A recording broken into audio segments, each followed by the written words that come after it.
Welcome to the new Kansas Speedway for the first Indy Racing League event. I'm Scott Sharp. We're with the Delphi team. We're on the pole.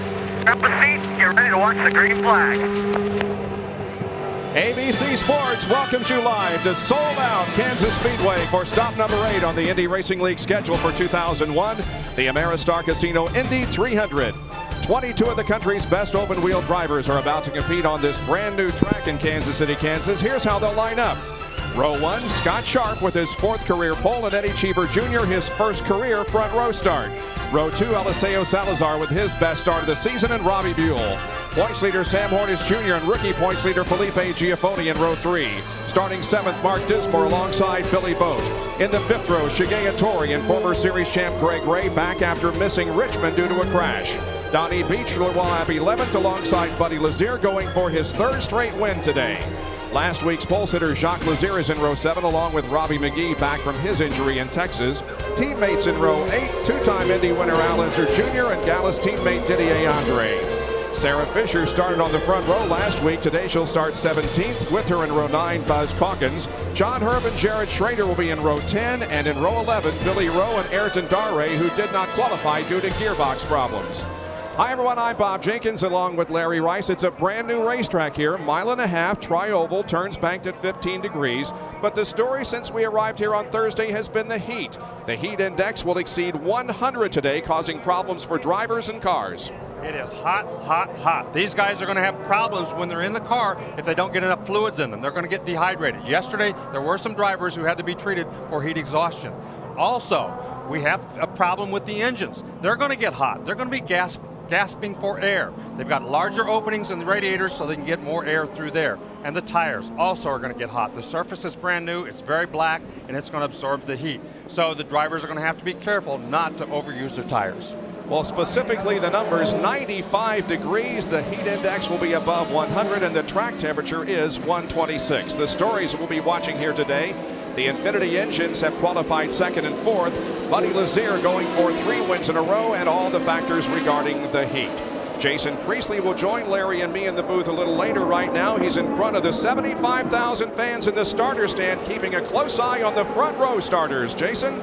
Bob, the man starting on the outside of row 1, Eddie Cheever Jr., has been very critical of Scott Sharp and his very aggressive driving style. Although he's been guilty of some very aggressive driving himself of late, look for these two drivers to duke it out all day long. The other cars to watch today, the 2 cars from A.J. Foyt, Eliseo Salazar and Donnie Beechler. Both of them very fast in the full tank practice this morning. Look for them to be running up front as well. As you can see, I've got the best seat in the house for this start, Bob. I'm going to get ready to watch it. It's going to be awesome. Field comes through turns 3 and 4, looking for the green flag. Greg Ray is on pit road as the other 22 cars begin to accelerate now out of turn number 4. And the Kansas Indy 300 is underway. Green.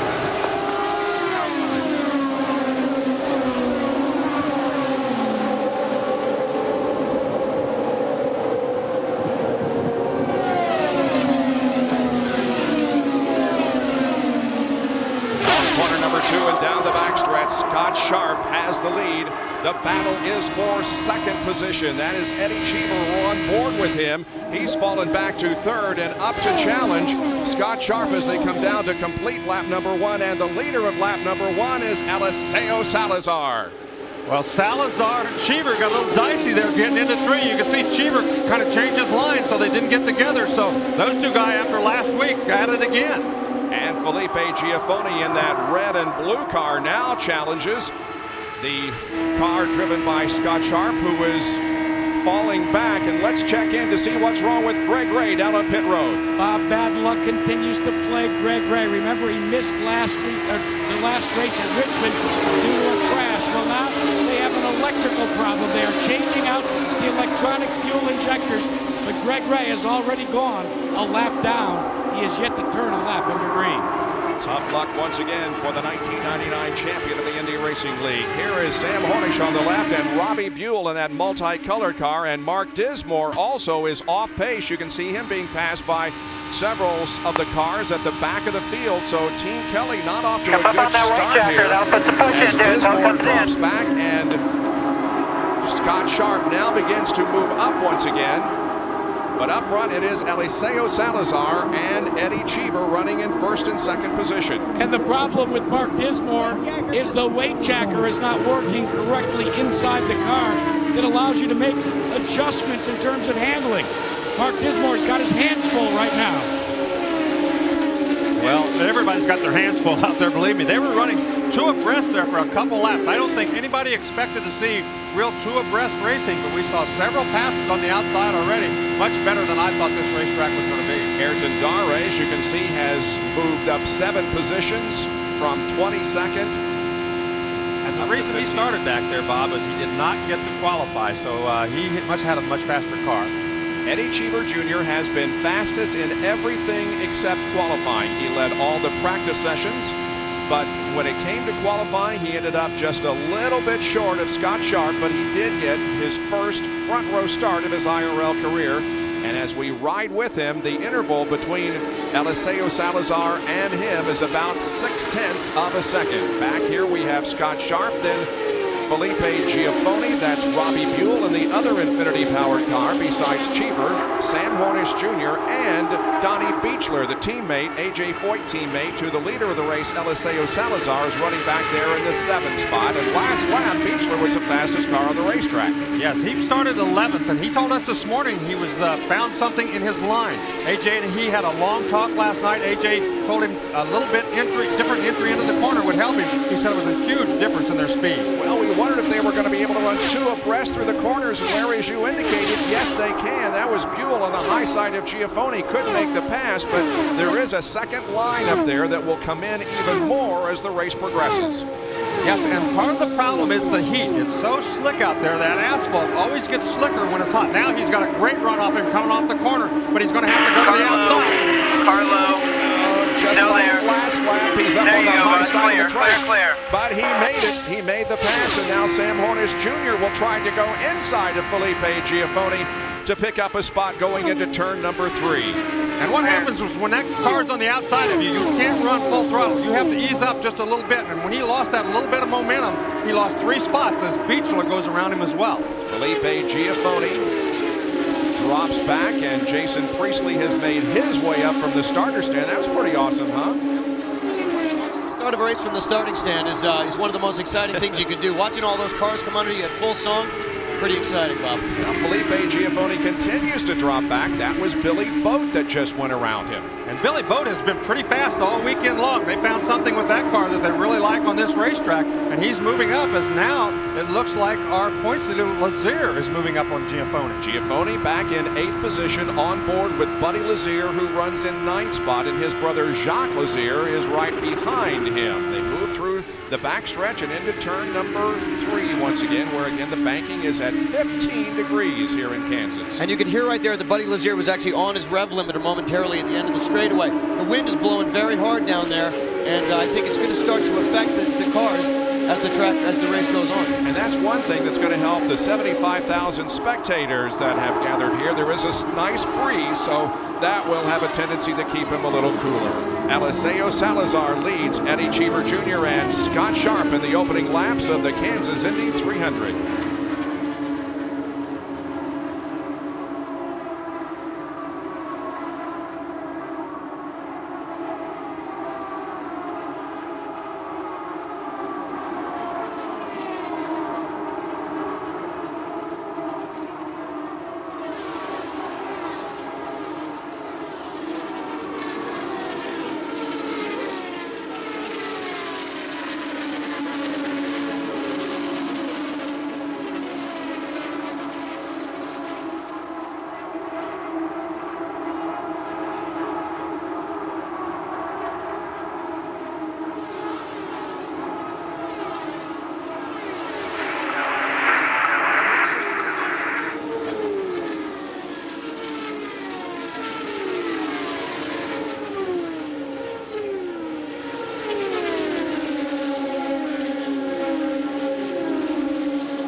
Slow car on the bottom, slow car on the bottom.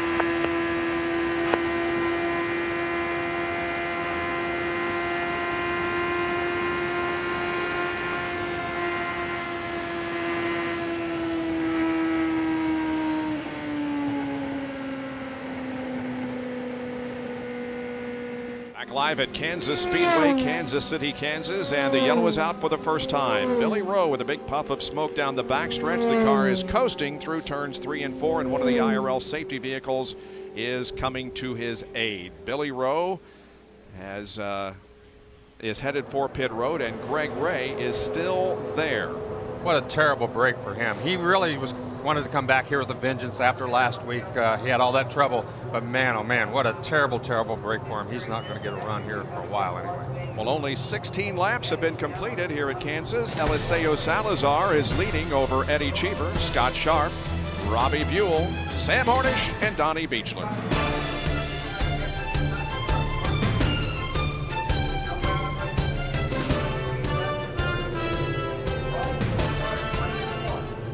Caution is still out here at Kansas Speedway. We'll review what's happened so far. It's hard to believe that this is the 8th race of 13 in the 2001 Indy Racing League schedule. It all began in mid-March at Phoenix International Raceway.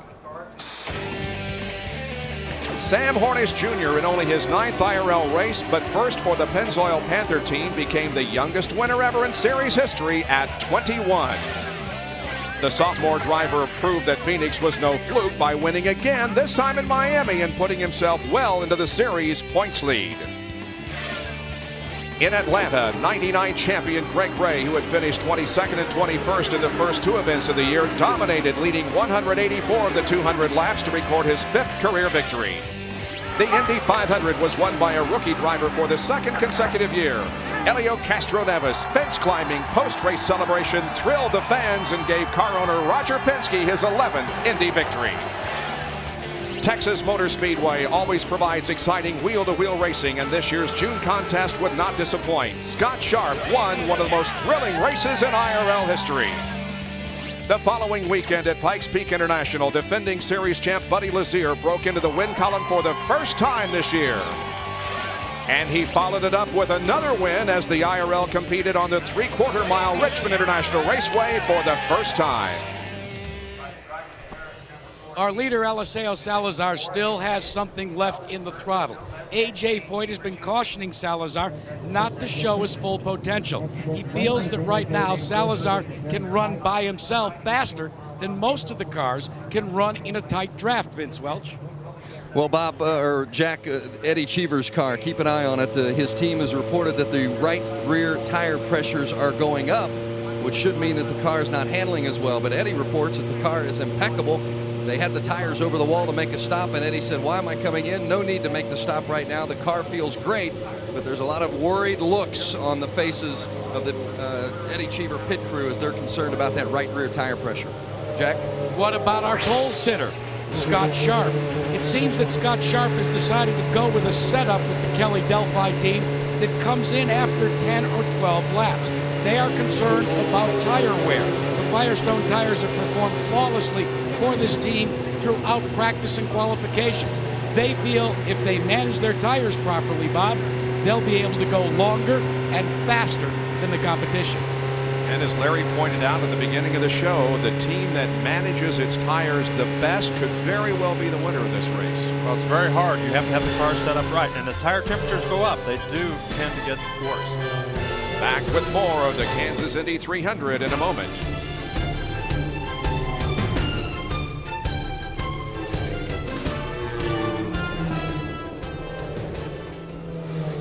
The top 5 in the Kansas Indy 300 after 22 laps: Eliseo Salazar, Eddie Cheever Jr., Scott Sharp, Robbie Buell, and Sam Hornish Jr. And Buell in the second Infiniti is doing very well there in 4th.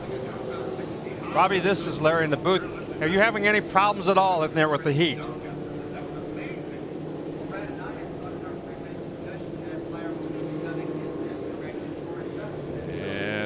Apparently our signal is not good enough to Robbie that he can understand the question, so the best laid plans sometimes go wrong. Meanwhile, we get down to Vince Welch. Billy Rowe, another short night for you, or a short day for you. What was the cause today? Well, we put a fresh motor in last night, and the motor blew up. At the Bellaterra Casino, G-Force is just running great right up until then. Just a little down. I wish we would have had an update kit, narrow suspension. There's about 6 miles an hour for us, but we're a new team trying to get things together, and we'll show up at Kentucky and see what we can do there. How were the track conditions? I thought it was I thought it was a little slippery. My car was a little pushy. I'd been able to go just run flat out there, but for some reason I wasn't able to quite get that done. But it was pretty good, actually. That's Billy Rowe. Jack? Well, Greg Ray has finally made the repairs to the fuel injection system on his Team Menard car and is back out on the racetrack, many, many laps down. This means this weekend will be one of mixed emotions for team owner John Menard. You see, Bob, his son won his first ever NASCAR Remax Challenge race yesterday. Oh, great news. Well, as is the case with your personal car, tires are one of the most important elements of these IRL cars. And Larry Rice looks at the difference between the two. There are several differences between this Firestone passenger car tire and the one they use here in the Indy Racing League. The first obvious one is the grooves. The fact that this one has a lot of grooves because they run these tires in the rain. It dissipates the water so the rubber gets to the ground. The Indy Racing League, they never run when the track is wet, so they don't need any grooves. The other thing is the width. Very wide racing tire, very narrow passenger car tire. Why? Well, this tire is designed to go 225 miles an hour through the corners. Obviously, you don't have to go nearly that fast in a passenger car. The other thing is the thickness of the rubber. This rubber is 3/8 of an inch thick. In the racing tire, it's only the thickness of these two pennies. Why? Well, this tire is designed to go 100,000 miles. This one only has to go about 100. But no matter what, they have the best engineers in the world working on both of these tires. So whether you're in your passenger car or in the race car, you feel sure that you've got the best tires in the world under you. Speaking of the tires, they are of major concern here today, but the Firestones have been holding up, particularly for Ayrton Dare, who made up 10 spots in the first 4 laps. Remember, he started last today, but he quickly made his way up through the middle, and when he came in during that first pit stop, the tires were in perfect condition, and that was a good sign for Mark Wheat and the rest of this Team Extreme crew. Bob? Some drivers have made pit stops, but most everybody has not. Well, I mentioned that this is the 8th of 13 races. Let's take a look at where we will go for the remainder of the year. July 21st, that's a Saturday night on ESPN at the new track in Nashville. Then we'll go back to Kentucky Speedway in Sparta August 12th. Visit for the first time as far as the IRL is concerned, St. Louis track August 26th. The brand new Chicagoland Speedway in Joliet on September 2nd, and the season ends once again at Fort Worth, Texas on ESPN September the 16th. Well, ABC Sports is giving you the chance to win a ride in an IndyCar and a trip to next year's Indianapolis 500. We'll be revealing the Indy All Access Sweepstakes Driver of the Day later in today's race, so stay tuned. On board with Sarah Fisher there, who is running in 17th position. Now, Bob, one thing I think we should talk about is the fact that some of the drivers that are further back in the order here decided to pit during this yellow, therefore taking them out of the fuel sequence with the leaders. They're gambling. The leaders will have to come in under green, therefore moving them up on the track. Dismore, Fisher, Dare, McGee, and Calkins have all made pit stops. The true distance on this track is 1.52 miles, so it's a little bigger than 1.5 miles. Everybody tells me the turns 1 and 2 are much like Kentucky, but down here in 3 and 4, more like Las Vegas. So they kept to kind of set a setup that combines those two racetracks to run fast around here. It's a real compromise and a real challenge for the drivers and the teams to come to a brand new racetrack. Some of them have tested here, but a lot of them didn't. And so when they came here and went onto the track on Thursday, this was all new. We talked about the heat. Everybody tells me that under slow conditions, under yellow, is the worst for the engines. They don't have all that air going through the coolant, so they don't get the cooling in the engines that they normally do. So this long caution might not be as good for the engines as running under high speeds. And we have been under the caution for a few laps now. Billy Rowe did put down some fluid on the racetrack, so the IRL safety team had to go out there and put down the oil dry and then blow it off the racetrack. But as you can see, with the furled flag in hand, the indication is that we will go back to racing next time around, and Sarah Fisher is making yet another pit stop. Yeah, she pitted earlier under this yellow. Hopefully she doesn't have a problem. It's a splash and go. This is a strategy to keep her up towards the front. That's exactly what it is. They want to keep Sarah Fisher topped off, as Jason alluded to, take her out of sequence and see if she can go a little bit further than everybody else. Eliseo Salazar is at the front of the field as the pace car has pulled off the racetrack. And Salazar is leading his third race this year. His teammate Donnie Beechler also has made a nice move in the opening laps of this race, running in 6-5. You'll notice the restarts are off of turn 4. They're not going into turn 3. They changed that procedure for this race. Oh, it looks like some of the guys in the back got a big flyer. They're 3 wide. Indeed, some of them are stacked up 3 deep as they head into turn 2, now 2 wide. Oh, look at Buddy Lazier on the high side of the racetrack make a move. He got a great run back there. He got a great run back there and got by a couple of cars. And up front also a good battle for first and second, but here is 2, 3, 4, 5, 6, 7, and on back. That's Scott Sharp in third, and then Sam Hornish Jr., followed closely by Buddy Lazier. And Lazier has made a good move, but look how close now Cheever is to Salazar up front. Yeah, he had to get out of the throttle. He was going to try the outside. He thought better of it. Too early to make that move on the outside right now. Eddie's had the fastest car here all weekend. That new Infinity power plant that he's running obviously has a lot of horsepower and is very fast. He's going to make a run at Salazar now, I figure. Sam Hornish, meanwhile, is really giving Sharp all that he wants, as he's tried inside and outside, and he's running about a car and a half up, but he can't quite get 2 car lengths up there in order to get by him. Real-time interval here as they head down into turn 3 once again. And there's Giafone now. Looks like he's got that car dialed in a little better, and he's going to stick his nose into that mix. As a matter of fact, he has passed Buddy Lazier, as you can see, and taken over the 5th position. And Donnie Beechler has also been able to get around. And now here is Giafone up to challenge the 4th place car, Sam Hornish. So Giafone, the rookie, looks strong once again. But behind him, he gets a challenge from Beechler. Well, Lazier's reporting that he's got a problem with his gearbox. He can't get out of 4th gear, so maybe he got that great jump in a lower gear, but now they can't shift it up into the cruise control mode. He has dropped back to the 7th position. Buddy Lazier has, going for 3 consecutive wins. He won at Pikes Peak. He won last Saturday night in Richmond, and is trying to duplicate the feat of Kenny Breck in 1998. And he's all over that rev limiter, so obviously he's not in the gear that he wants to be in. Bob, this battle for first and second between Eddie Cheever and Eliseo Salazar. Cheever looks to the inside, reminiscent of the move Cheever tried to make on Salazar in Richmond Fairgrounds Raceway. It ended up putting both of them in the wall with about, a handful of laps to go. Now it looks like Cheever's still trying, but these guys do not exchange Christmas cards. In fact, they haven't talked much since Richmond. Well, Cheever did make the pass, and so put Eddie Cheever at the front of the field for the first time, and we have our second leader, and he's going to lead lap number 33 of this race. And Salazar made sure he gave him plenty of room. He gave him a lot of room down in 1 and 2 where he didn't make the pass, so Cheever says, if you're going to open the door, I'm going to take it. This is 3rd and 4th. On the left of your screen is Scott Sharp, the pole sitter, and on the right, the bright yellow car, is Sam Hornish Jr.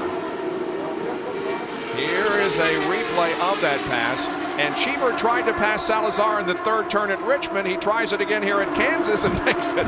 Yeah, Salazar was well aware he was there. He ran that whole 1st and 2nd corner very wide, and when he did that, Cheever knew he was going to give him room, so he took advantage of it. This is only the 2nd race that Eddie Cheever has led this year. He led 64 laps at Texas. And Bobby led 7 of 9 races last year, so you might think, well, it's not been as good a season for Cheever as it was a year ago. But the qualifying for Eddie in the Infinity has been so much better this season. He never qualified above 5th last year, but he's been in the top 4 times this season. They feel much more confident in the Infinity power this year compared to a year ago. And in fact, although no victories this season, I think Infinity has shown its potential. Infinity has been knocking on the door of other teams, and other teams have knocked on the door of Infinity. I'd expect to see another car with Infinity power before the end of the season. Infinity All-Style engine won at Pikes Peak last year. The 35A has yet to win a race. This may be the day. That's Scott Sharp, who's running 3rd. That is 1st and 2nd. Eddie Cheever Jr. now leads. Salazar is 2nd. And we'll return with more of the Kansas Indy 300 after this message and a word from our ABC stations.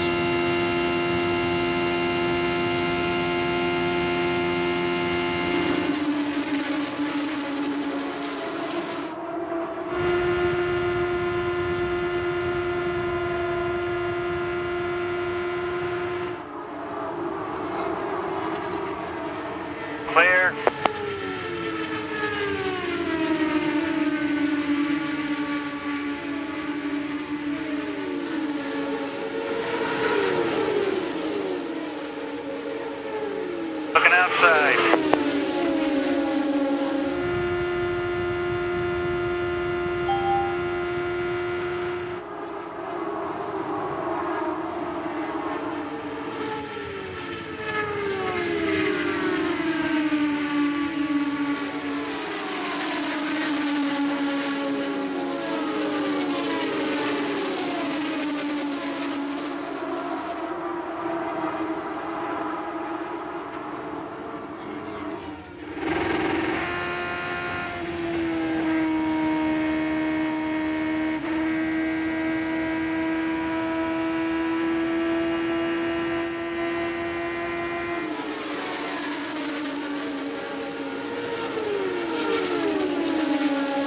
Outside clear.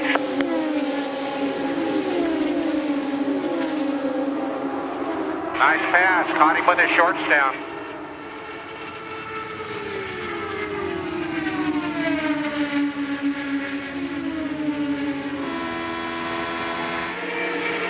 Still there.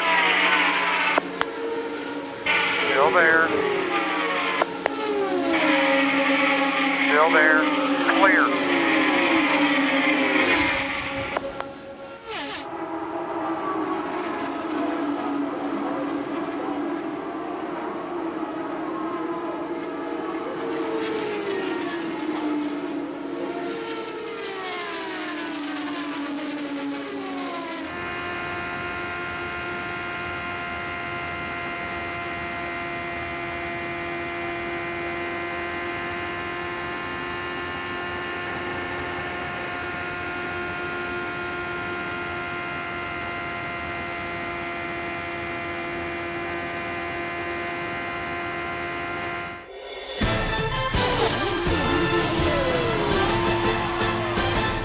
Oh, yeah.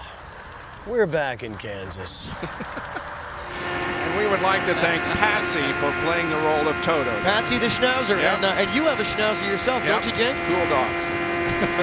Well, a lot has happened on the racetrack. Sam Hornish Jr. has moved to second position. He was running fourth when we went to break. He's now up to second and just about a third of a second behind Eddie Cheever Jr., the leader. Once again, the Pennzoil Panther team pulls out some secret thing. You know, how many times have we seen this season where the Pennzoil Panther team is fast, but then on race day, all of a sudden, they have the best car on the track and can walk away from the field. Well, they work on their race day setups pretty hard. Obvious it pays off because he just laid back, kind of ran nice and cool, and just held his position. But all of a sudden, he really has come on strong. You know, I talked to Sam yesterday during qualifying, and I asked him, I said, what exactly does your engineer and all your crew, what do they find in the car? And he said, I have no idea. And he said, what do you think you're in for tomorrow? He said, I guess I'll see when the green flag falls. That's right. Uh-oh, now he's got to run. Sarah slowed up Cheever going into that corner, and he didn't get back on the throttle very fast. We'll see. Oh, they're three abreast. Inside. Sam Hornish going to make it clear. Oh, he's got him. Hornish takes the lead. That was all set up when Cheever got out of the throttle because Sarah was in front of him. Not her fault. He could have gone to the outside, but he decided to stay behind her. But when he lifted just that little bit, it cost him a couple of hundred RPMs down that straightaway. Hornish took advantage of it and blew by him. And a couple of hundred RPMs around this track is huge. Talking to Donnie Buechler today. Clear. Didn't he say that 150 RPM was worth 3 miles an hour around this track? That's what he said. Exactly. Jack Arute is in the Pennzoil pit. And I'm with Rocket Blanche. And Rocket, you watched that move by first Cheever and then your driver, Sam Hornish. How deep is your bag of tricks with the Pennzoil Panther team? All right, right now we're running pretty good. I couldn't hear you very good right there. I was hoping they'd send Sam Posey down to talk to me, but that's all right. No, right now we're good. The car had a little bit of push starting out, but right now we're pretty good. Back to you guys. My God. Oh, you do take abuse down there in the pits, don't you, Jack? Jack, dude, that was a shot. We're at the Kansas Indy 300 at the brand new Kansas Speedway in Kansas City, Kansas. The Indy Racing League, and a great battle up front as Cheever and Hornish go wheel to wheel into turn one, and Cheever gets back the lead from Hornish. Cheever just wanted to let him know that was a fluke when he got by a while ago. We've had one caution period. That was for Billy Rowe, who blew an engine and stopped on the racetrack, but it's been all green since then, and the cars are traveling right around 214 miles an hour. Sarah Fisher has already lost a lap. She's in 19th position. And one name that you will not see on the rundown today is Jeff Ward. His Heritage Motorsports team has decided to regroup, refocus.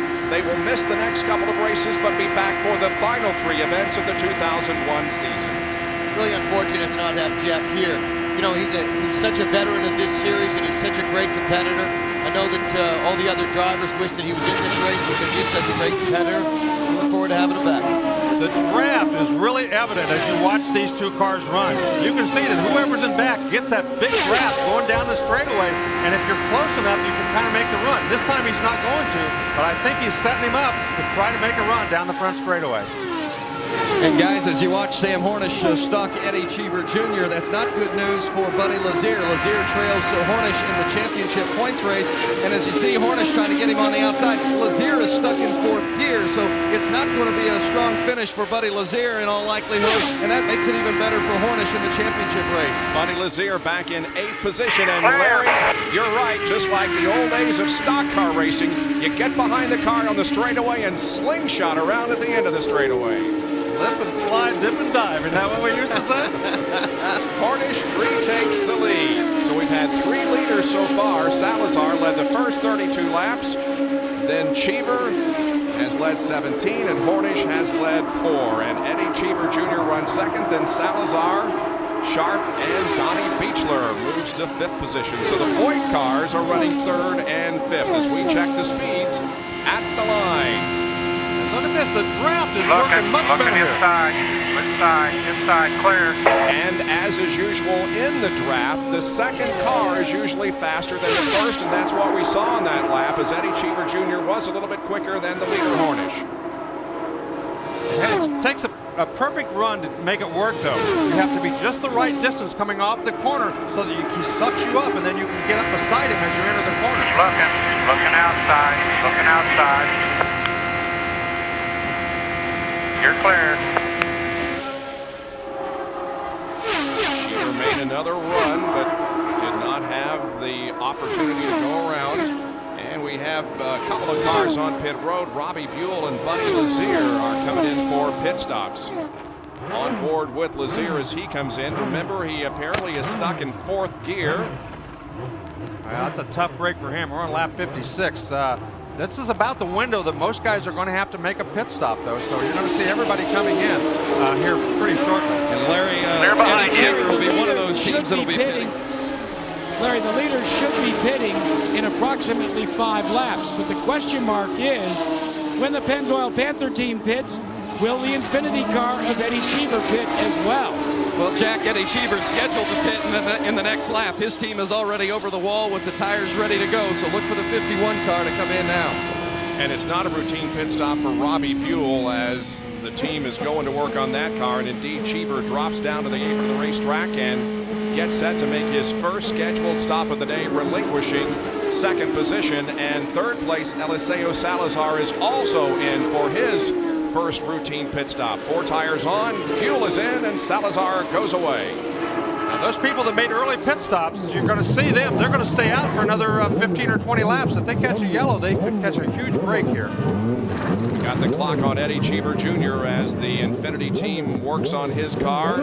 11 and less than 12-second pit stop for Cheever, and away he goes.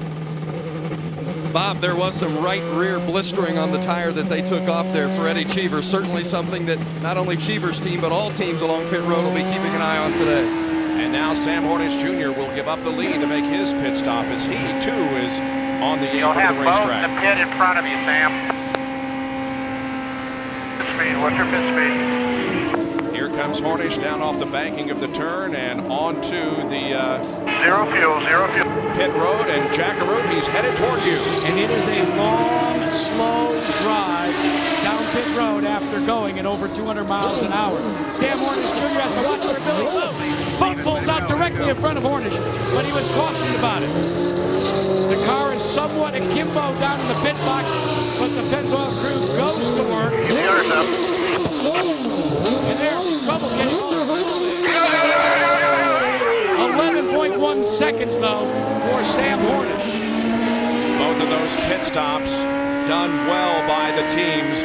Were in and out in less than 12 seconds, both Cheever and Hornish. Well, and here is Cheever on the racetrack, running behind Ayrton Dare. Two things about Cheever. They said he had a little blister on the tire, but it did last for 58 laps, which is very good. And number two, he was still running very, very quick, as fast as anybody, so it means the tire was still working. Back down to Jack. Well, we made a quick check on the Firestone Firehawks that have come off of Sam Hornish car. And what's happened is, in this tire right here, we talk about blistering. There is a blister on the tire right in this area here. But really, it becomes a moot point when you consider the fact these tires went the distance for a load of fuel. That's right. He went 60 laps on a set of tires, was still either the fastest or the second fastest car on the racetrack. So it's not going to present a problem if they can run that many laps. If they get a yellow before that, they'll come in. But for 60 laps, that's a pretty good set of tires. And those drivers who, as you said, Larry, chose to pit earlier are the ones that are benefiting from this, because Mark Dismore, with whom we are riding right now, is the leader of the race, and Ayrton Dare, that we got a shot of a few minutes ago, running with Eddie Cheever, is second. Robbie McGee is third. Felipe Giafoni has just made a pit stop. There's Robbie McGee running in third position. Good to see him back with the Cahill Racing Team after his crash at Texas that left him with a broken leg. Vince is with Robbie Buell. Well, Robbie Buell had an electrical problem in the practice this morning. Is it something different that's put you out here this afternoon? Yeah. Something seized up in the motor. Just coming down pit lane. It's too bad. I mean, this was the type of day where you just bide your time, and we had the whole Brian Reinbold Pyrex guys. It was an awesome car. I could go high, I could go low, and we're just buying time, and it's too bad. Frustrating finish for Robbie Buell. Indeed, the frustration is very evident. And here is, once again, the leader of the race, Mark Dismore, as 65 laps have been completed. Dare is second, then McGee, Hornish, and Cheever. Back with more of the Kansas Indy 300 in a moment.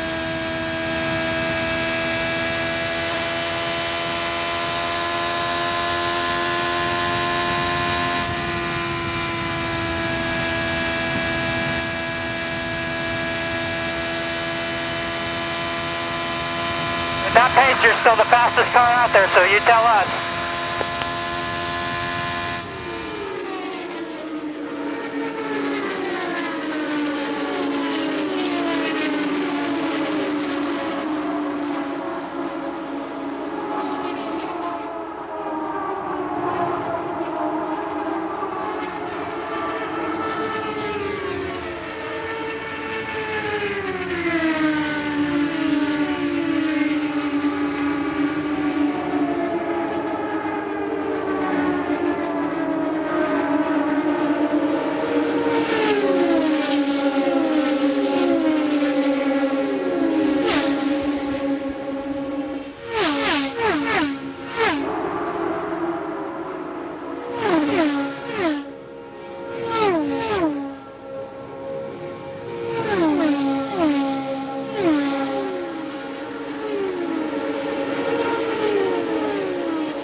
Laps completed here at the Kansas Indy 300, and those drivers who were off sequence on their pit stops are now beginning to make a pit stop, including Mark Dismore and Ayrton Dare. Dare's work has been completed. He pulls out as the Brian Delphi car of Mark Dismore, and his crew goes to work. Dismore is away with no major changes, and then he does a complete 360 out under the grass. They've got to get the starter and push him back into his pit stall because he has stalled the engine. Well, you could hear him revving that engine way up, and when he dropped that thing, the clutch, it just spun on him too much, and it got a real good grip and just spun around. What a terrible break for him. That thing, you know, that's just something you don't see very often, especially. They have asked for a starter from another car, and they're going to go to work to try and start him. As you look at the replay, gets on the throttle, as you said, Larry, way too quick, and does almost a 360 and then kills the engine. Now they've got to refire it. Boy, what a disappointment for Mark Dismore, who seems star-crossed this season. Well, they got out to a bad start in this race, made an early pit stop, but did get up into the lead. As a matter of fact, he led for 10 laps, but now this unfortunate set of circumstances on his second pit stop. And Robbie McGee, who has yet to pit, is the leader of the race. He has pitted earlier, but on this cycle he hasn't pitted. You're right. There you see on the last cycle, Hornish dropped from first to second, Cheever second to third. Beechler went from third to seventh. Sharp maintained fourth, and Giafoni maintained fifth position. I got to tell you, this is great to see Robbie running out in front of this race, even though it's only going to be for a small amount of time. And everyone... And we do have a caution on the racetrack. He pitted on lap number 18, and so... This is a huge break for him, though. He's a lap up on everybody. Everybody makes a pit stop, he's going to still be in the lead, and he was going to have to make a pit stop pretty shortly. And guys, just the way that's a break for him, it's a bad break for teams like Ayrton Dares, for instance, who had just come in, could have stayed out another couple of laps and caught the yellow, but instead came in under the green. Now the question is, are those guys who pitted just a few laps ago going to come in for fresh tires? Well, that is a good question. That may not, but so he will be behind them, and according to the new rules, they will all get to go around and catch up with him, although he will still be the leader, right? You know who else this was a huge break for? Sarah Fisher, who worked her way up to 11th place. She was on her 50th lap. She was about to have to come in too and probably get put a lap down. On board with Sarah Fisher, running in the 11th position. This is a debris caution on the racetrack. It comes on lap number 76. Vince has an update on Robbie McGee. The crew, the Cahill Motorsports team, is over the wall and awaiting Robbie McGee's presence. Of course, the pit's not open as of yet. Now the pits are open, so you can expect to see Robbie McGee come in. Tires and fuel, they don't have to make any chassis adjustments as scheduled. Now this is what's going to happen, guys, when the pace car is going to pick up Sam Hornish, because he's going to become the leader of the race. So all those cars in between Robbie McGee and Sam Hornish are going to get waved by, and any of those cars that are down a lap are going to get their lap back. This is a huge caution. And Sarah Fisher is going to make a pit stop right behind Robbie McGee. Yeah, here's Sam Whoops. Here's Sam's car right here. So all those cars in front of him are going to get waved by the pace car and pick up a lap. Meanwhile, we watch Robbie McGee's Cahill team go to work on his car and Sarah Fisher.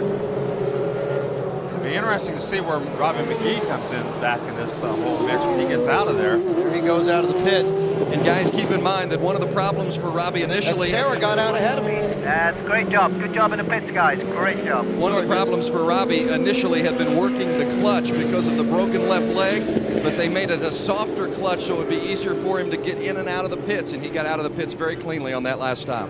And so Jack Hornish goes back into the lead. And you and Larry and we're wondering if Sam Hornish, because of that tire blister, might consider coming in and taking on new Firehawks. The answer from the Pennzoil Panther team is no.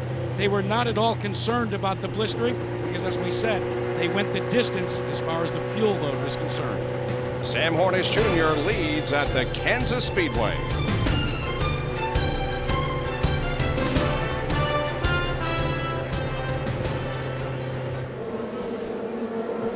Just as you rejoin us, the green flag comes out and we go back to competition at Kansas Speedway. Who is that making the move?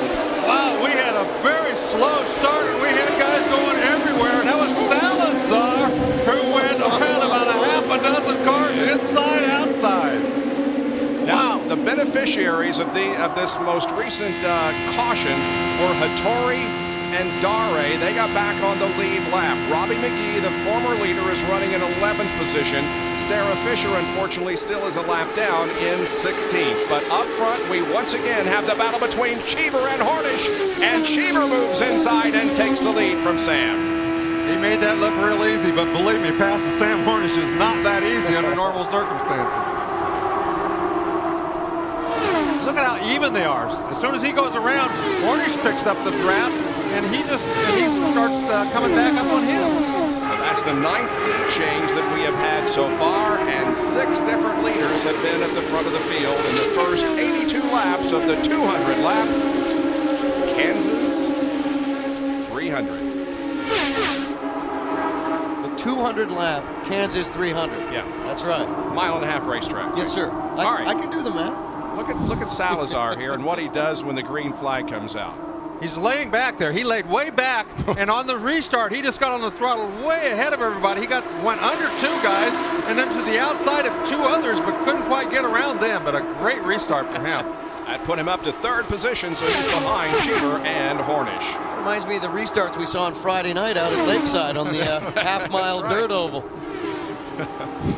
Yeah, the USAC sprint cars ran out there, put on a great show. And look at this, though. It looks like Hornish once again using that draft to his advantage.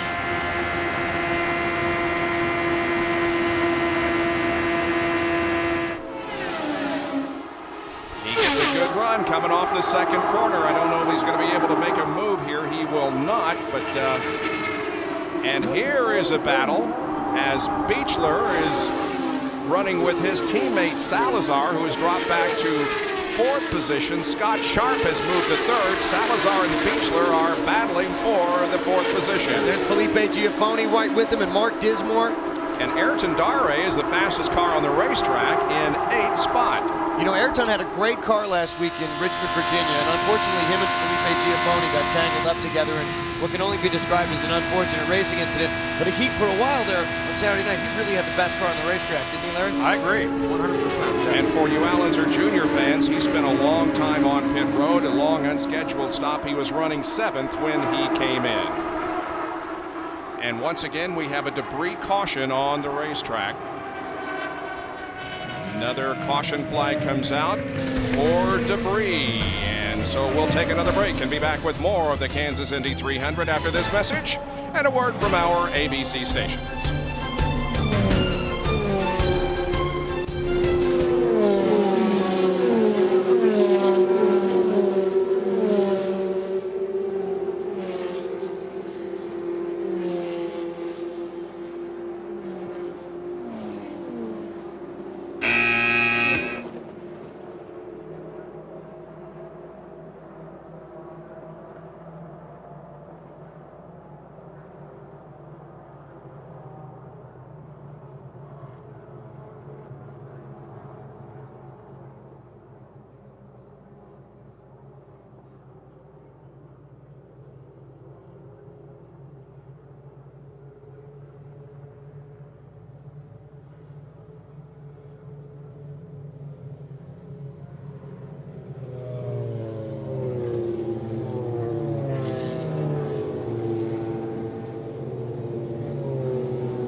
Over to you, Mike.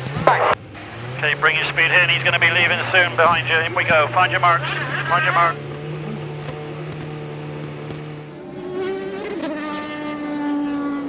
Back at Kansas City, we do have some cars making late pit stops under this caution, and there you see 3 of them going out onto the racetrack. That's Buddy Lazier, Sarah Fisher, and Robbie McGee. And one driver that hopes for a pit stop very shortly at the end of his fuel load is Scott Sharp. He actually, by mistake, tore off all of his visors, all of the tearaways. He's down to the last one. Now the rest of the race during pit stops, they will have to clean his windshield. And the green flag comes out. Here we go once again, and look at Scott Sharp on the outside of Cheever and Hornish, and it's a 3-wide battle to the corner, and Sharp comes out with the lead. And look at Cheever, he's dropped back to 4th, but you know, the Flyers on that restart, they've changed the restart method, and now it's coming off of 4. It looks like a lot of guys have figured out how to get a little flyer. Sharp will not lead this race very long. He will not lead at the line because Sam Hornish Jr. has gone around, and here comes Donnie Beechler. Donnie the Bullet Beechler up into 3rd place for A.J. Ford. Fantastic. And now into 2nd place as he goes around Scott Sharp. He's having a great run. Larry, I talked to Donnie Beechler earlier this week, and he said, you know, all of the races since the Indy 500, with A.J. Foyt, I've been concerned about having a car to take to the next race. He said, I came here this week figuring maybe this is my last race, maybe not. The conservative way is not the Foyt way. I'm going to drive the same way that earned me the ride the first time with A.J. And we're watching Cheever as he gets a good run off the corner, goes to the inside of Scott Sharp. Takes 3rd position. Boy, this battle up front is good too. Beechler stalking the Pennzoil Panther car of Sam Hornish. I think Beechler's got a run on him going into turn 1. Let's see. He's inside. Donnie Beechler from Springfield, Illinois. We're behind. We're behind. Hornish and takes the lead. Oh boy, that is fantastic. What a race for the lead. And everybody out there using that draft to their advantage. And you can see Hornish, he gets a little bit high. That's going to give an opening to Cheever, and it looks like he's going to take advantage of it. And so Eddie Cheever moves to 2nd and now draws a bead on Beechler. Beechler has not finished out of the top 10 on a 1.5-mile track since June of last year. He was 6th in Texas earlier this year, 6th last October at Texas, 10th at Kentucky last summer, and 5th at Atlanta last summer. Well, if you don't think a game show can have attitude and be downright hilarious, then you don't know Jack. It's ABC's brand new summer hit, Wednesday, 8:30, 7:30 Central. You know, I thought if you didn't watch Indy racing today, you didn't know Jack. Look at that. Beechler gave Cheever the inside. His spotters told him he was on the inside. He did not move down, but Cheever was a little tentative. He didn't want to take advantage of it. This time he still gives him room, and Cheever still can't make the pass. Guys, Cheever's much more confident, though, of that right rear tire. Remember, we reported earlier he had a little blistering, but he radioed in and said the right rear feels much better, and Owen Snyder, his crew chief, said the pressures are better as well. We seem to have a handle on it now. You're good to go. So Cheever feels good, and so does the crew about his car. We've got the top 5 drivers running right together on the racetrack. The top 5 are separated by less than a second. There they are. And again, a battle up front as Cheever, off corner number 4, comes through the triangle, pulls alongside Beechler, and takes the lead again. Hornish is going to follow him through. I've been impressed, though, that Beechler's been able to run on that outside groove and keep ahead of those guys. Now this Sharp moves up, and he's going to lose a spot. We are within 2.5 laps of the halfway mark in the Kansas Indy 300. The Indy Racing League performing for the 8th time this year, and they're doing so today in front of a sold-out new Kansas Speedway. 75,000 race fans have gathered here to watch this event, and so far we have had a dandy. 7 leaders, 12 lead changes, 3 caution periods, nothing for an accident. 19 laps have been run under caution, and only 2 cars right now are out of the race, both because of mechanical problems. And these 75,000 people here today are definitely getting their money's worth. These guys are putting on a great show. This is Sam Hornish and Eddie Cheever again up front. And you can see when you get real close to the guy going through the corner, the front end pushes out. Right here, you can see Hornish, he loses a little bit of ground because he pushes up towards the wall. So you have to really time that pass well. Meanwhile, Billy Boat has moved up into 4th spot. Guys, that's good news for Billy Boat, because during that morning practice he had a bad vibration in the right rear and they were very concerned about possibly a terminal problem, but they did some major changes after the practice. So nobody more thrilled than that crew to find him still running in the race, particularly fourth. You noticed the track temperature last time around. It's 136 degrees. These guys have caught a huge break. There is a slight cloud cover. It's a very thin layer of clouds, but it has kept that temperature down about 10 degrees. Yesterday, during the truck race, it was almost 10 degrees hotter than that. Jack Arun is with Al Unser Jr. And the Stars car for Al Unser Jr. and Dallas Racing is out of this race. I know you fouled the plug, Al, and that cost you some valuable laps. What knocked you out finally? Well, we don't know what the problem is. It's hard to believe that it's a spark plug. I don't think it's that. I think something, a spring broke or valve spring broke, or it dropped a valve somehow. And so, what can I say? The Superfast car was running good today. Firestone tires are holding in there real good. So, it's just sad to see us like this. So I want to say hi to Al, Cody, Shannon, Little Joe. Next stop for Al, Nashville. And Al Unser Jr. coming off his best finish of the year last Saturday night in Nashville when he came home in third position. As we watch again the first three cars here, Cheever, Hornish, and Beechler. Might mention that Rick Gall is the owner of Al's car and the owner of Didier Andre's car. He and his wife Tina and their two daughters all attended the University of Kansas in Lawrence, not too far away from here. As a matter of fact, Rick played football for the Jayhawks. In front of you. And there is the car that is showing some smoke here on the front stretch. And it looks like it will be the number 6 car of John Herb. Well, that's a tough break for John Herb. As you can see right there that he did have some trouble with that engine. A lot of smoke. Those guys were very alert and got off the throttle very quickly. And a good move by John to just park the car, get it into the grass off of the racetrack. So John Herb will bring out another caution, and we understand that the front two, Cheever and Hornish, are scheduled for pit stops during this sequence. Right now, as you can see with the red and yellow flag, the pits are closed, but as soon as the pace car picks up the field, the pits will open. Well, they've run about 45, 46 laps, so that's the window. 50 laps is the window, 50 to 60, so they're definitely going to make a pit stop under this yellow. Larry, A.J. Foyt just a couple of moments ago radioed to Donnie Beechler and said, Donnie, what do you need? Donnie radioed back and says, I really need a taller gear. A.J. radioed back and said, then I guess you're going to just have to draft.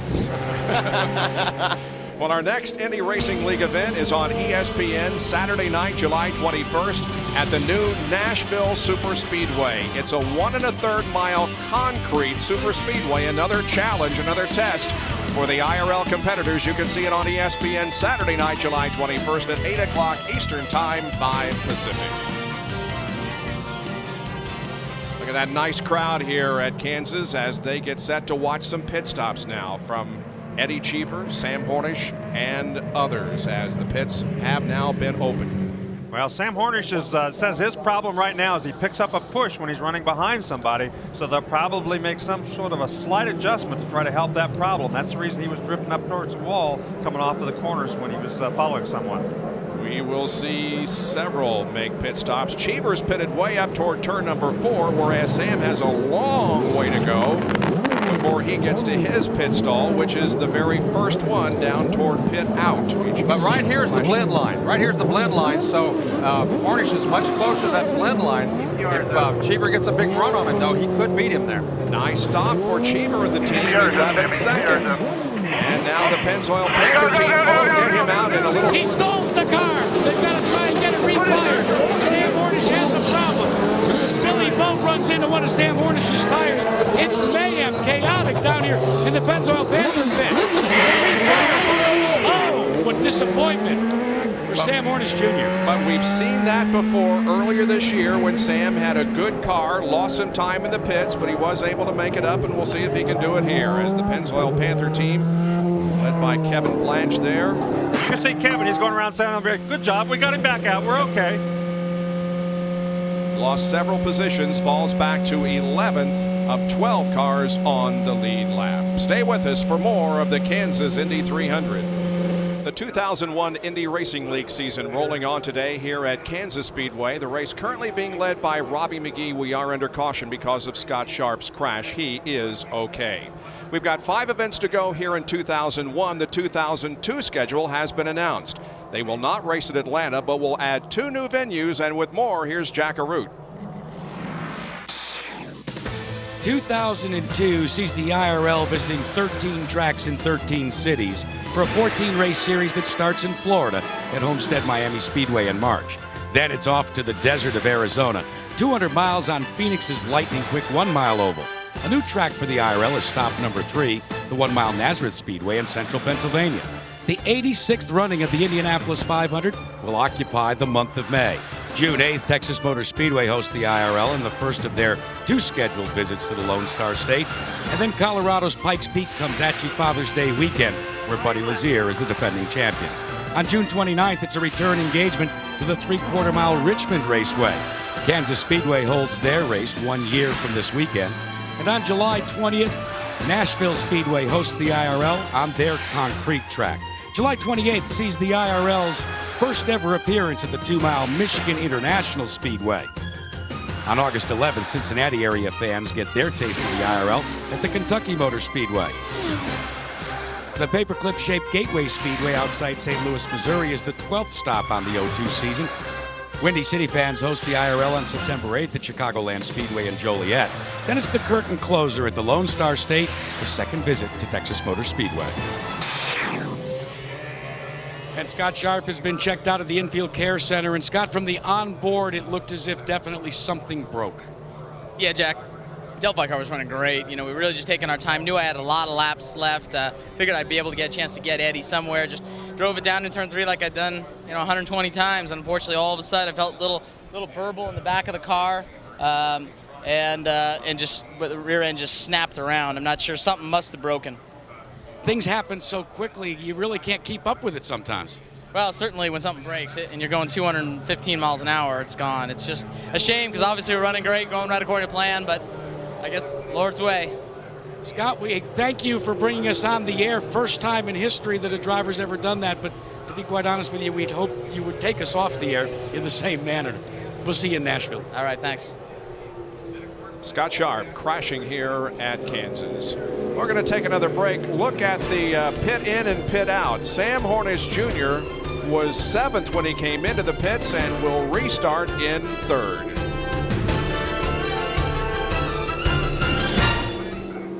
It's time to reveal the Indy All-Access Sweepstakes Driver of the Day. Hi, I'm Sam Hornish Jr. from Defiance, Ohio. I'm the Indy All-Access Driver of the Day. For your chance to win a ride in an Indy car and a trip to next year's Indianapolis 500, log on to ESPN.com, keyword IndyPass. Fill out an entry form and include the name of the driver of the day. One entry with the correct answer will be selected at random as this week's winner. All right, just a few moments ago, bringing you up to speed, Robbie McGee was on pit road. Everything looked good at this point. He begins to pull away, and watch what happens. The left rear is not attached. Well, that's too bad. I'm not sure whether that's an issue with the clutch. Is the right rear that came off, but I'm not sure whether that's a clutch problem or whether they lowered the car and he thought it was time to go, and he just went before the right rear was on. And in any case, he did stay on the lead lap. He is the last car on the lead lap in 10th position. Green. Wow, let's see who gets a run this time. It doesn't look like anybody got near as good a run as we've seen in the past couple of yellow flags. And Donnie Beechler pulled up beside Buddy Lazier right there. He's going to make a stab at 3rd. And Ayrton Dare did get another good start. He was racing alongside Shiggy Hattori. Wow, Beechler got a gate run. Now, oh, we got another yellow. Ooh, we got a car in the fence. That's a tough break. That's Jarrett Schrader. The Amvets car, that's a new sponsor for them. They just picked that up at Indianapolis. They were hoping to have a very good showing here for their new sponsor, but obviously didn't come to as good an end as they had hoped. Well, if there were any teams that had any worries about making it on fuel, I think those fears have been assuaged. Jarrett Schrader has driven for 2 different teams this year. He started out with this PDM team, then ran for TriStar. Is back with PDM this week as John Herb drives for TriStar, but unfortunately Schrader's race has come to an end. can see there's a lot of fluid coming from that car too, and the kitty litter, the oil dry being put down. Yeah, they're trying to stop that from running down into the groove, and you can see they're putting a real heavy dose on right there in the middle of the racetrack so that it doesn't go get beyond that and on down the racetrack. Now then they're bringing out some more for that other smaller bit that's going down the racetrack, but he is moving around in the car. That is good news. This is actually where the term being a busy little beaver comes from, I think. Building dams with quick dry. Yeah. Watch the right side of your screen, upper right, and there he is into the wall. Yeah, he's in the fence. There's really no way to tell exactly what happened, but you know, when all that heavy traffic, you can see pieces even falling off. There's the drive shaft coming off and rolling down the hill. Jarrett's okay, standing alongside his damaged race car. Let's go down to Vince Welch. In that last accident involving Scott Sharp, some of the debris was collected by the car of Felipe Giafone, and you can see the debris hit the front right toe link, and this is what connects the steering to the right front tire, and the damage there done. Obviously, you're not going to be able to run very long with that type of damage on your right front. The team, unbelievably, was able to come in and change this part without losing a lap. He ended up going to the back of the lead lap, but was not losing a lap, and that's certainly big news when you're trying to stay on that lead lap to have a shot at winning the race. They had to come back in and top it off at fuel, but they did some great work here in the Treadway Hubbard pits. Jack?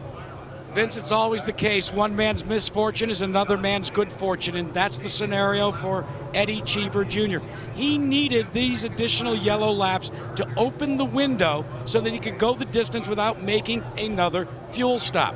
But here is a problem that is now befallen the Infinity Power Plant and Eddie Cheever Jr.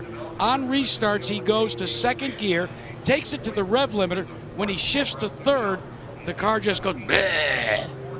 Bob? How fast is bleh, I wonder? Not very fast. How does it go, Jack? How does it go again? See if I can get it. From second gear to third, it goes bleh. Oh, okay. That is slow. You're right, Jack. That's not going to be good. Thank you. 151 laps completed at Kansas Speedway. Eddie Cheever Jr. leads Sam Hornish and Donnie Beechler, along with Buddy Lazier, Billy Boat, Eliseo Salazar, Ayrton Dare, Shiggy Attori, Felipe Giafone, and Robbie McGee.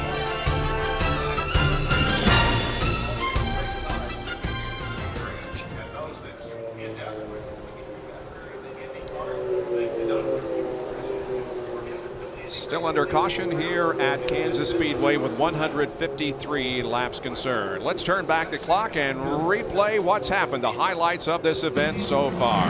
Now from his third starting position, Eliseo Salazar led the first 32 laps, but then on lap number 33, Eddie Cheever Jr.'s second place starter was able to get around for the lead.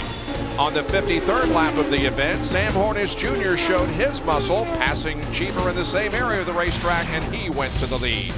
On the 72nd lap, Mark Dismore had this incident on pit road, and this made him so mad at himself that he has, in recent laps, turned the fastest of the entire race. Watch this restart. Eliseo Salazar going low on the racetrack and passing 5 cars. On lap number 106, Sam Hornish Jr. also had a problem on pit road. The pit stop itself went smooth, but then he stalled coming out of the pits. They had to refire him, however, he is back to second. Then on lap 137, the pole sitter Scott Sharp hard into the outside wall. He is okay. Jared Schrader was the most recent to crash. He also is all right. Our stories update. Eddie Cheever Jr. is the leader of the race in one of the Infinities. Robbie Buell is out of the race. Buddy Lazier is now fourth, and the heat situation is still around. However, as Larry pointed out earlier, we do have a thin cloud cover that has really helped out, and so is the stiff breeze that you see blowing that caution flag there on the starter stand. There are the 75,000 people that have gathered here in Kansas. In this area, they have not seen this type of racing, Indy-style racing, since the 20s. And believe me, it was not on this type of racetrack they competed on. Here's Jack. In the 1920s, Kansas City was a stop on one of the Roaring '20s biggest racing rages. They were dotted across America. They were board tracks, constructed entirely from lumber and steeply banked. These wooden speedways produced a style of racing that attracted many Indy 500 drivers and thousands of racing fans. Two-time Indy 500 champion Tommy Milton took the first ever win at Kansas City. Indy driver Jimmy Murphy also took a checkered flag on Kansas City's boards. The banking on the board track here in Kansas City was 36 degrees. Wow. Vince? Well, a driver who's run on just about every kind of track, I don't know if he's run on the board tracks, but just about everything else, is Billy Boat, and he's done a nice job on this one here today. Currently, Boat is running 5th. He's got 4 top 5s this season for the Curb Records team. I'll tell you what, for as much as you got in, he's getting the most out, having another good run today. It's going to be very close on fuel, though, for Billy Boat, currently running 5th. Jack? The PDM AMVETS car for Jared Schrader. What happened, Jared? We had just done a pit stop and put new tires on, and you know, it was real turbulent air going down there into 1 and 2, and I don't know, she just came around on me. I had it caught about 2 or 3 times before it finally came all the way around, and you know, not much you can do. Bob? Good to see Jared is okay, however, after that incident. Pace car pulling off the racetrack, and we are set to go back to competition on lap number 157. It's Cheever, Hornish, Beechler, Buddy Lazier, and Billy Boat, the top 5. Eddie Cheever's going to pick up the throttle a little bit sooner this time. He's not going to wait till he gets square out here. Oh. Well, Cheever picked it up early, and they've told him they're not supposed to pick that start up until they get to that cone. They're supposed to run 85 miles an hour, according to the driver's meeting, until they get to that cone, and then everybody's to pick it up at the same time. Cheever remembers the jumps that some of these guys got. He thought he'd pick it up a little sooner, but the IRL officials are not going to let him do that. And remember, Larry, part of the problem with Cheever is the problem in that 3rd gear. When he moves on to 4th, it's fine, but for some reason, the engine just doesn't run properly in 3rd. What's the sound it makes in 3rd, Jack? Blah! A week from this coming Saturday night, July 21st, the next IRL race at the Nashville New Super Speedway. It's concrete. You can see it on ESPN, 8 o'clock Eastern time. That will be another very interesting race for these IRL drivers. Now, we'll see if we get a better start this time. He's keeping it slower here into 4, and I think he'll start to pull away right about now. The track temperature is 131, and the air temperature is 99 degrees as the race gets back under green. Mark Dismore on board with him. He's the one that made the move that time, but he, remember, still is a lap down in 11th spot. I think Dizzy wants to get that lap back. Yeah, he wants to get back up there and have a chance to win this race, but once he made that move, he's falling back. But look at Donnie Beechler on the outside. He and Hornish both trying to go around Cheever. Now Beechler looks to the inside of Hornish for 2nd position as they come off the 4th corner and onto the tri-oval, and look at Felipe Giafoni back there behind Beechler. Remember, they replaced that front suspension piece under that last yellow. What a tremendous job. A lot of times those cars don't handle as well when you make a change like that. Obviously his is. Buddy Lazier running back in 5th position. Then comes Boat. Shiggy Hattori is having a good run again. He's in 7th spot, has been on the lead lap all day. Salazar, Dare, and McGee are the others on the lead lap. Looking outside, He's outside. Still there, outside. You're clear.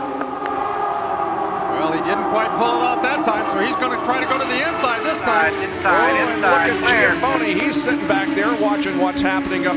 He's going to get a run on him. Those two guys, while they're fighting, he's going to get a run on him and maybe take a chance. But no, he didn't. He get out of the throttle coming off the corner, and he's not going to have a chance to do it. Beechler looks to the high side of the racetrack once again. Trying to get around Hornish. Clear. Push the front end. That's going to give Giafoni a chance to get by, and let's see if he can take advantage of it.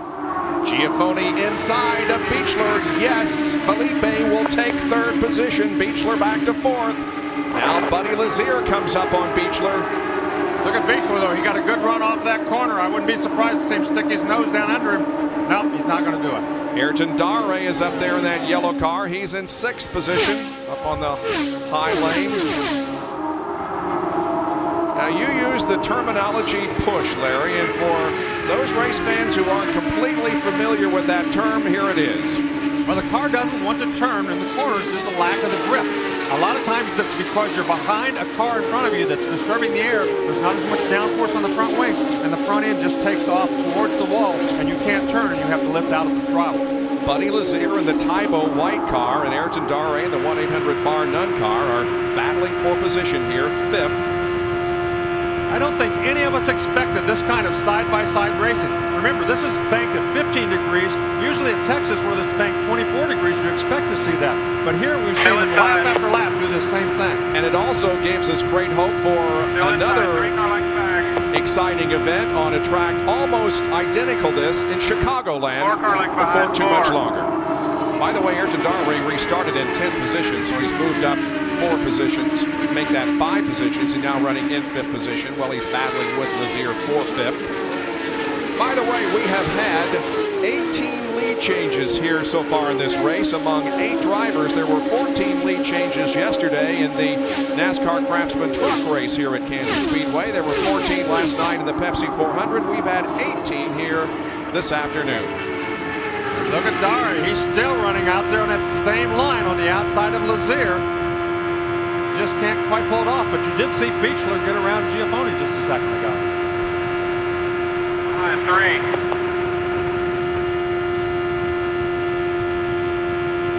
Two car lengths behind, 2. These shots right are behind on race cars that are going 200 and, well, in Buddy Lazier's case, last lap was 210.2 miles an hour. And they're flat to the floor. These things, unless you have a reason, you're just flat to the floor all the way around. So you're trying to be so precise entering the corner. You cannot make an error. You can't touch wheels. And at 211 miles an hour, these guys are concentrating more than you can ever believe. Mark Dismore here, as we said, is a lap down in 11th position, but has had consistently one of the fastest race cars all afternoon long. His fastest lap, which is the fastest of anyone, 217.3. We got less than 32 laps to go. 3 car lengths behind, 3. And another battle. That is Billy Boat and Eliseo Salazar as they contest 7th. Billy Boat's had a great run here this afternoon. Salazar's going to get around him right now, but he's had a very good run in that Curb Motorsports car. Here comes Shiggy Hattori up behind Billy Boat. He wants to take a look down inside himself. Hattori is in another top 10 run here today in his 7 previous races on mile-and-a-half tracks. He has logged 6 top 10 finishes. Shiggy Hattori has had a great year. Here is Greg Ray, and Ray has just not been a factor all race long. He started the race in the pits. This race started with him in the pits, I should say. He's currently 14th, 19 laps down. Yeah, that first pit stop, he's run fast enough. He's been running in the 212, 213 mile an hour range all race long. But when you start 19 laps after everybody else starts, you're just kind of out of the mix. Tough break for him because he really was looking forward to getting back in this thing after missing Richmond. This is Dare and Lazier once again for 2 car lengths behind, 2. Dare's very persistent, as everybody's been. It looks like Lazier can run that inside. He doesn't give anybody the inside line. He really hugs that inside 1 car lengths behind, 1. Right behind you. Right behind you. That's Dismore. Remember, he's a lap down. He was going to try to make that pass. 2 car lengths behind, 2. Exit 3. I think there's a little too much fuel we're throwing in there. Dare was told a few minutes ago just to follow because they were afraid of fuel mileage, but he doesn't follow instructions very well. He's trying to get out there and make that pass. 8 different leaders today. The IRL record is 10, which has happened on 5 different occasions, but right now Eddie Cheever Jr. is a second and a half ahead of Hornish as we continue to focus on the best battle on the racetrack here between Buddy Lazier and Ayrton Dare for the 5th spot. 18 lead changes, by the way, is the most since the 31 lead changes that we had at Texas in June 2000. Vince? Well, Sam Hornish is good on fuel to the end. His team is confident, but they are concerned about the tires, and they just radioed to Sam to keep an eye out for those tires and save them as much as possible. They also suggested that he let Donnie Beechler come up on him, and then the 2 of them gang up on Cheever, thinking that maybe Hornish and Beechler together would be faster and be able to climb up on Eddie Cheever to race that 1+ second advantage. Well, if the draft is working, theoretically that happens. Well, they should be able to run faster if they run together. The problem is if you let Beechler behind you, he may not like that situation. He may not have the same idea. He may try to make that pass. So if you let him catch you, you're going to have to be real careful that he doesn't try to get around you. Doesn't look to me like Sam Hornish is going to have much of a choice in the matter. Big Daddy, the bullet Donnie Beechler. Yes, sir. Is coming home. The top 3 cars are running within 2 seconds of each other. There is second and third, Hornish and Beechler. Cheever in the 35A Infinity engine may be driving to a victory here today, although we have a little bit less than 25 laps to go. It's not over till it's over. We've seen a lot of times when with only a couple of laps to go, things can happen. So he's still got a long way to go. Now then, all of a sudden, Hornish pulls away a little bit from Beechler. By the way, Eddie Cheever Jr. and Buddy Lazier are both participating in their 50th IRL race here today. At the line, let's check the speeds. Cheever at 2:14.0, and Hornish at 2:13.7, and Beechler at 2:12.6. It looked like everybody is going to be slower than those 3 as we check the others on the lead lap. Those 3 have steadily increased their lead on Giaffoni, who's in 4th position. Beechler and Hornish, they're running just about the same distance behind Cheever that they have been for about the last 8 to 10 laps. Donnie Beechler's career best finish is 3rd. That happened in Phoenix in March of 2000. Clear. Passing Sarah Fisher out there, and for you Sarah Fisher fans, she is running in 12th position, 2 laps down. On board with the Kroger. Looks like it's the pressure that's the problem. You should be okay on 5.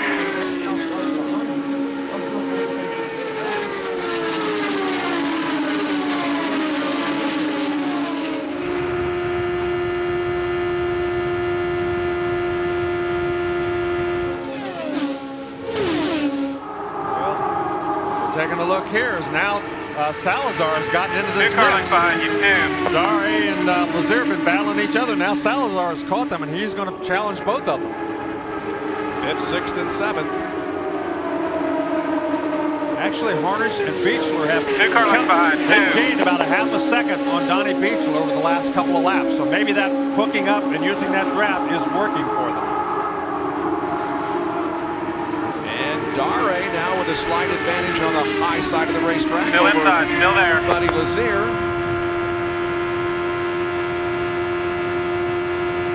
You're clear behind, still inside. It would appear again that Buddy's try to win 3 in a row is going to fall short here this afternoon, but considering his top gear is 4th instead of 6th, he's doing a great job in 5th spot.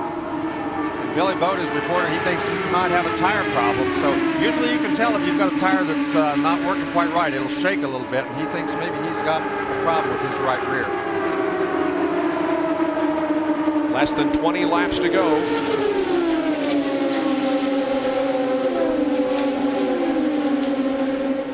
Several passing by Sarah once again. Torrey, look at him. He's hanging right in there, right in the midst of this battle back there in this 5th, 6th, 7th position. He's driving the Epson car, the blue and silver machine. Shiggy Torrey. Started in 9th position and has 6 top 10 finishes and 7 starts on these mile all clear. Vince has an update on Billy Boat. Well, they'd hope to keep Billy out there for the rest of the run, the final 18 laps, but as you reported, he's having a little bit of a vibration. They believe it's a blister of the right rear. No surprise there, but they've left it up to Billy. If he can hang on, stay out. If not, come in and we'll change it. 4 car length behind, 4. Dare has been running out there for a lot of laps. Now we're taking a look at Beechler as he's been running about 4 car lengths back here for the last 10 laps, and they've now cut the lead down to less than 1 second. So maybe this little drafting technique is working for these two as they're catching Cheever very slowly, but they are catching him. Yeah, they were well over a second behind just a few laps ago, and now they have cut it to 9/10 of a second as Beechler and Hornish both try to catch up to the leader of the race, Eddie Cheever Jr. Well, when they catch him, it may be different. We may see Cheever pick up the pace a little bit.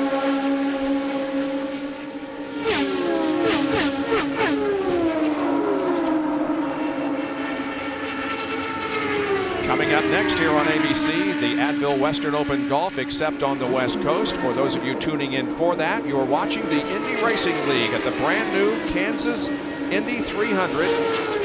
75,000 people, sellout crowd, watching the final laps of this event as Eddie Cheever Jr. is leading, looking for his first victory of the year. Sam Hornish Jr. is running second. He's the current points leader in the Indy Racing League. And Donnie Beechler, who's driving for veteran car driver and owner A.J. Foyt, is running in third spot. We've had a couple of accidents. Scott Sharp and Jared Schrader have both had incidents of wall contact, but both of them are okay.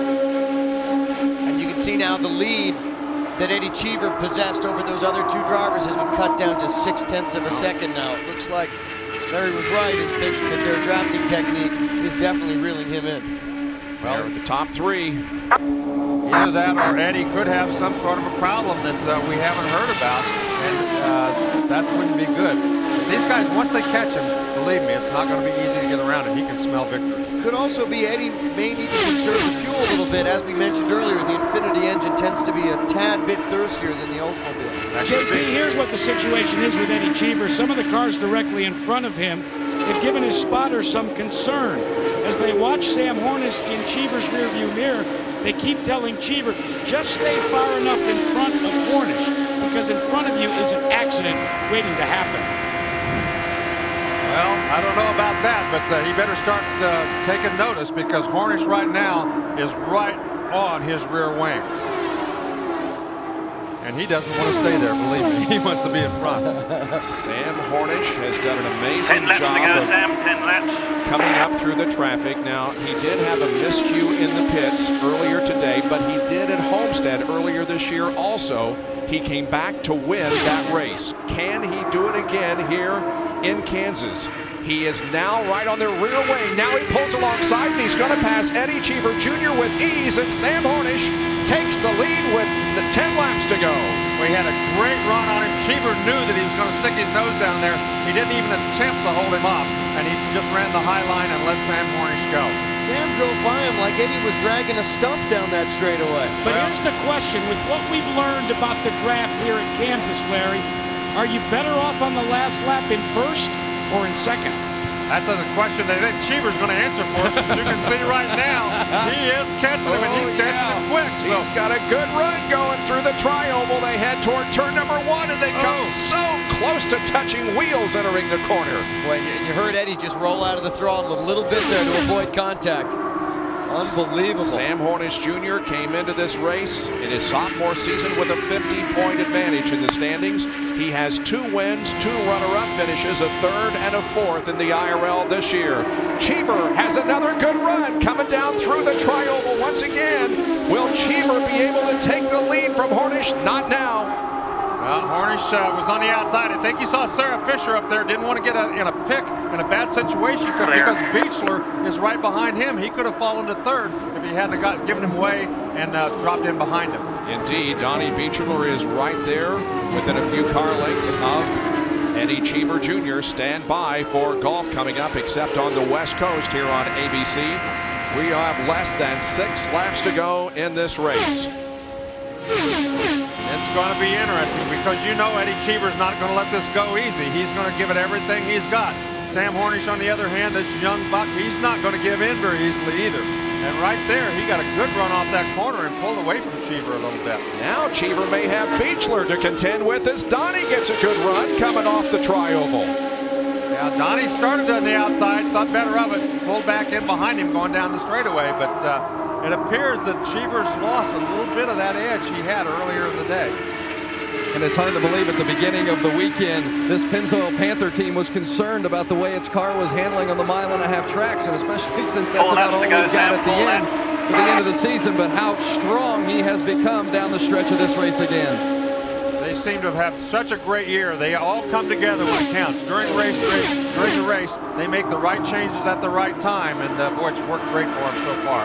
Sam Hornish Jr. has led most laps in the IRL this year, 6 of 8 races, and he has only 3 more to lead here before he takes the checkered flag. But don't count Eddie Cheever Jr. out. Cheever has been fastest in all of the practices. He wound up 2nd fast in qualifying and has been a factor all afternoon. In fact, he will lead the most laps here this afternoon. Looking down the inside, looking inside, clear behind, squeezes by and takes the lead from Hornish.